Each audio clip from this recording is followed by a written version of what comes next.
Oh, sorry. 1 second, please.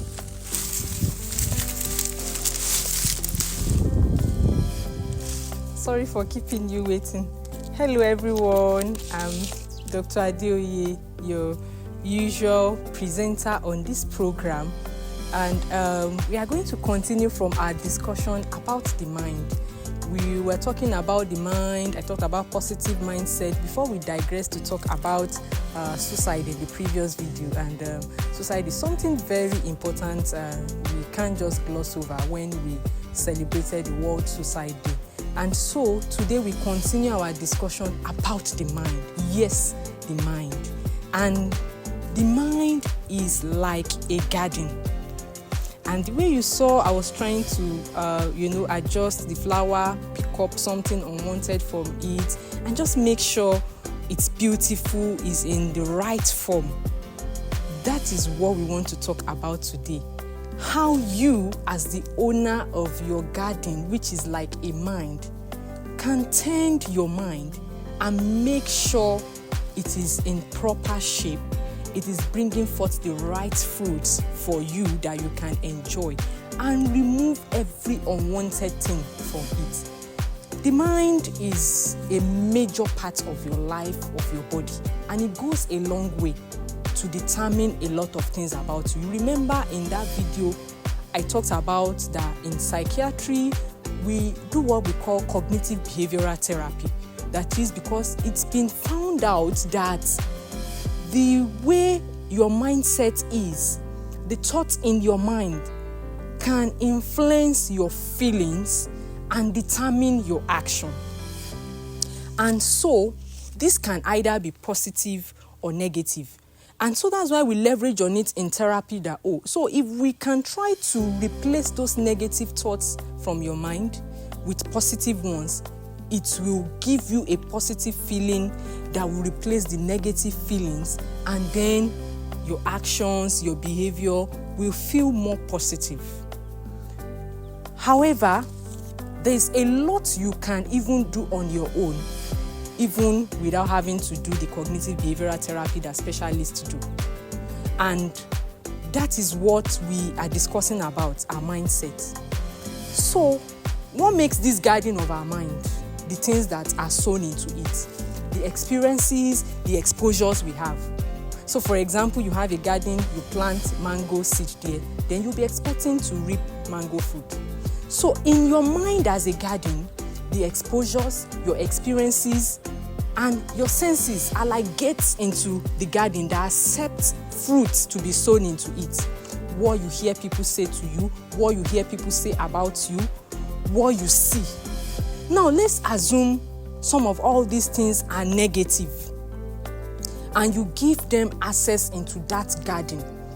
There is a way they can pollute the garden, grow as weed, and give off a lot of negative vibes, a lot of negative feelings that affect your behavior.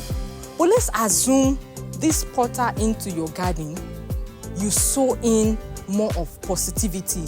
That is, you hear positive things, you speak positive things, you see positive things. You limit your contact with people who have negative vibes and negativity. And so that will in turn give you a positive feeling, give you a positive behavior. And do you know the interesting thing is that once you are positive in these 3 layers, it attracts positivity to you. And if it's the other way around, you just see a lot of negativity around you. And so this is a clarion call to us that we all need to go back and tend our gardens we have forgotten. That's our mind. Limit your expectation from people, because these are some of the potters that bring in a lot of negativity into your mind. Don't feel entitled to anything from anyone. If you don't feel entitled to anything to anyone, and you still accept that human beings will be human beings, after all, everybody will not be you. We all have different temperamental traits. So you wouldn't get too disappointed, and then at times you feel hurt. And like I said in the other video, beginning to personalize things. At times, some of these things is not all about even you. And so, also ensure that you have positive vibes around you. people who bring positivity, people who say positive things, because all these potters into through your ears, through your eyes, through your experiences, they are planting into your garden, and whether you like it or not, you have to reap from that garden. Now, what you will reap will depend on what you planted. Is it positive or is it negative? And do you also know something interesting is that our mind, our body, and our spirit has a way they are all related, interrelated, joined together. So if you feel negative in your mind, it can make even your physical body to begin to feel negative. You have symptoms. Don't worry. One of these days we are going to talk about conversion problems.